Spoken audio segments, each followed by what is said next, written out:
Welcome back. Let's quickly get you this breaking update right now coming in. This is about the entire opposition strategy vis-a-vis the budget and the big upcoming Niti Aayog meeting. Do remember earlier we've heard from the Tamil Nadu Chief Minister M.K. Stalin, who indicated that he's going to be boycotting the meeting. He said there is nothing for the state of Tamil Nadu in that budget that has come out today. What more is the strategy and what is it that we are expecting vis-a-vis the opposition? Our colleague Niyamika is also joining us live and she's getting us this update.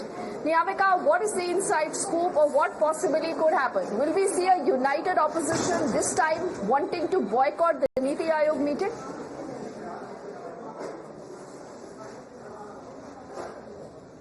Indeed, it is a united opposition this time, as right now we are standing outside the residence of the Congress President Mallikarjun Kharge, where just a few minutes before the meeting of the India Bloc leaders has been concluded, and in that particular meeting, the floor leaders of the India Bloc parties were being present, and it has been decided that there is going to be a major protest tomorrow, both within the Parliament as well as outside the Parliament, as at 10:30 a.m. tomorrow, the India Bloc MPs are going to hold a protest at Makar Dwar at Parliament Gate, as they are alleging that this is a discriminatory budget on the part of the BJP government, as it has focused more upon those particular states where the allies have supported the NDA government, and that is the only reason why financial assistance has been given to Andhra Pradesh and Bihar, while the other states have been completely ignored by the central government, and that is the only reason why there was no mention about any other state in today's union budget. Not just this, but in fact the India Bloc parties are also mulling upon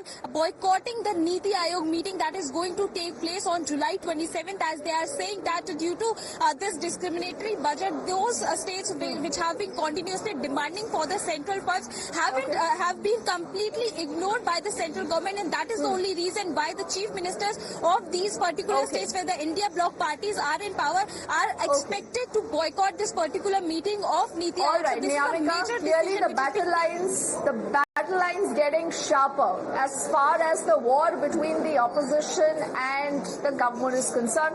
For the moment, thank you for breaking us, that story and that information. On the other side, we are back with lots more.